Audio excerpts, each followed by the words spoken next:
Salam sejahtera dan selamat pagi untuk kita semua. Baik, saya atas nama Denny Edor Manggi, NIM 1703-08003, kelas A reguler sore, semester 7, jurusan Sosiologi. Pada kesempatan pada pagi hari ini, saya kembali menyampaikan hasil analisis saya pada buku yang ke-9, yaitu mata kuliah kajian seminar masalah-masalah yang telah diberikan oleh Bapak dosen. Baik, dalam penyampaian saya pada pagi hari ini yaitu mengenai kesehatan dan perawatan, itu di mana kesehatan sebagai masalah sosial. Yang pertama, klarifikasi masalah. Bagi mereka yang mengobati masalah yang disebabkan oleh alkohol, perdebatan tentang definisi holisme alkohol sebagai penyakit yang membosankan dan akademik. Lagi pula jika seseorang dipekerjakan di klinik rumah sakit memperlakukan pecandu alkohol, maka alkoholisme harus menjadi penyakit. Namun, apakah satu hal adalah penyakit bergantung pada bagian-bagian signifikan dari komunitas medis yang menerima definisi atau tidak menentang penggunaannya oleh mereka yang ada di bidang lain. Karena Pician rap membenci profesi penyembuhan yang dominan di sebagian besar masyarakat industri. Mereka memiliki kontrol atas penggunaan label sakit penyakit dan penyakit, bahkan jika mereka beberapa kali tidak dapat mengobati kondisi tersebut secara efektif. Friedson 1970. Dengan demikian, penunjukan ini menjadi pencapaian politis daripada ilmiah. Spector dan Kitsus 1977, Sola 1972 menangkap kualitas ekspansif yuridiksi medis dengan jelas. Yayasan kolonial dan asal-usul konsep penyakit minum di Amerika abad ke-17 dan ke-18. Jika ada yang buruk tentang minum itu tidak minum itu sendiri, yang bahkan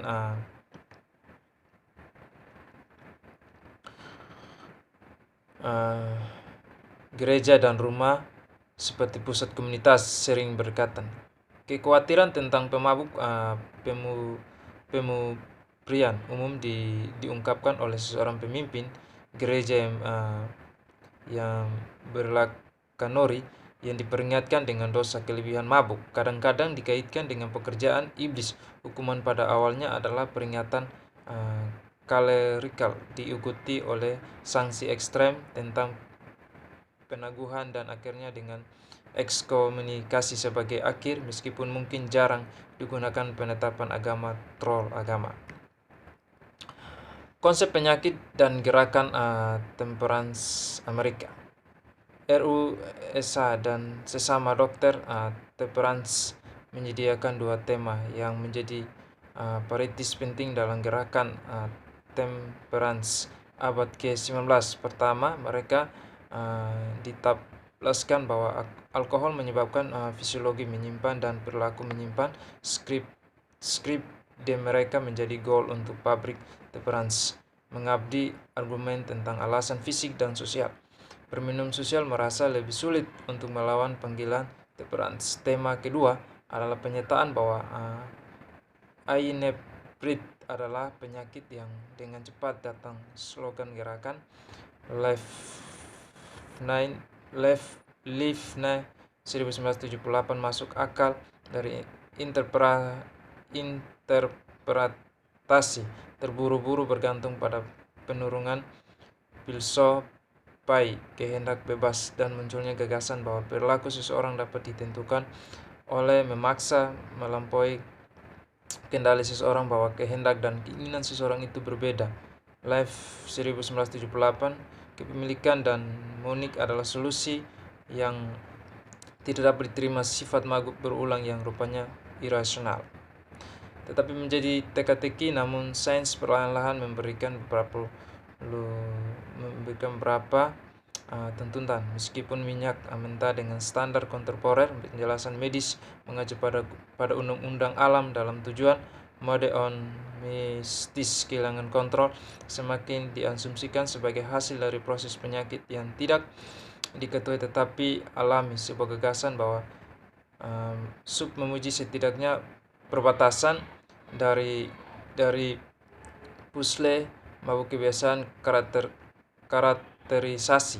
Seperti itu memungkinkan para pemimpin toleransi untuk menggambar pada universitas budaya, namun penyakitnya didefinisikan tidak diinginkan. Ini harus ditentang, dikendalikan, dan jika mungkin diberantas dan dengan ekstensis logis. Jadi semua kemungkinan diketahui atau diduga penyebab penyakit. Dokter yang menyebut mabuk tanpa penyakit memberikan gerakan dengan kejahatan yang lebih meresap daripada dosa itu sendiri. Resep dari pantang-pantang juga diputar untuk digunakan sebagai solusi temperance. Untuk setiap masalah minum, konsekuensi penting dari penggunaan secara politis konsep penyakit adalah bahwa gagasan itu tidak diuji sebagai klaim intelektual atau ilmiah selama sebagian besar abad ke-19 sebagai slogan moral yang diperbolehkan mengadvokasi baik untuk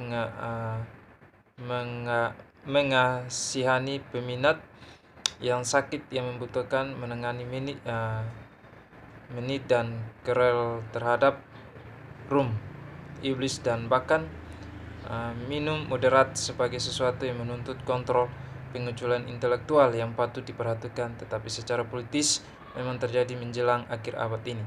Pusat penelitian Yale. Dukungan koordinasi tubuh utama untuk pekerjaan ilmiah pada pertengahan 1930 adalah Dewan Pencarian tentang masalah alkohol. Terorganisir segera mencabut Keller 1976. Dewan ini disusun secara tidak profesional dari dokter dan ilmuwan alamiah diteratisasi dalam menentukan penyebab alkoholisme. Salah satu anggota komite adalah Ward Haggard, Direktur Dokter Laboratorium Fisiologi Terapan di Universitas Yale. Meskipun Dewan tidak berhasil meningkatkan uang besar untuk penelitian alkohol, keunggulan para anggotanya memberikan pekerjaan kesamaan ilmuwan pengetahuan. Namun satu hibah adalah konsekuensial, itu untuk tinjauan literatur tentang efek biologis alkohol pada manusia, primaron eksekusi kimia, non nocere, dan batas kontrol sosial medikalisasi, pengendalian sosial dan eksekusi dengan lethal injection, berbagai macam perilaku menyimpan dan masalah manusia lainnya yang dipahami sebelumnya. Istilah moral telah direkonseptualisasikan sebagai gangguan dan penyakit.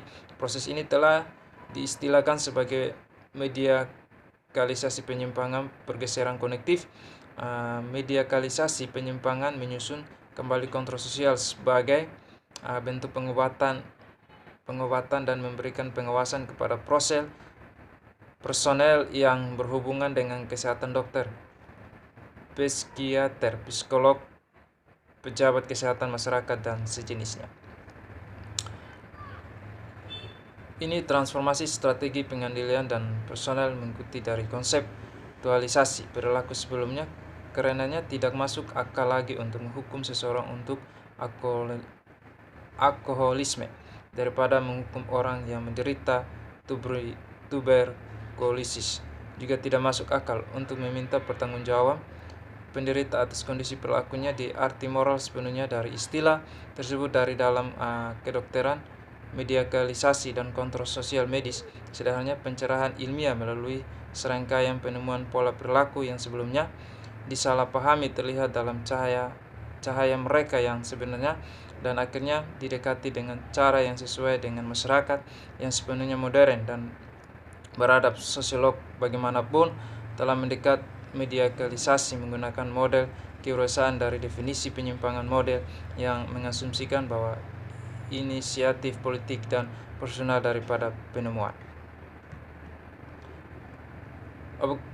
Objektif yang terutama bertanggung jawab untuk konstruksi sosial dari kategori penyakit baru ini. Definisi perilaku bermasalah sebagai penyakit dengan demikian dipandang bukan sebagai konsekuensi yang tak terhindarkan kemajuan ilmiah, melainkan hasil dari perang salib moral dan ilmiah. Telah dicatat bahwa mediakalisasi menepolitisasi masalah moral dengan merekonseptualisasikannya dalam istilah media dan ilmiah yang dianggap di atas moralitas, yaitu dalam ranah fakta dan kepastian ilmiah.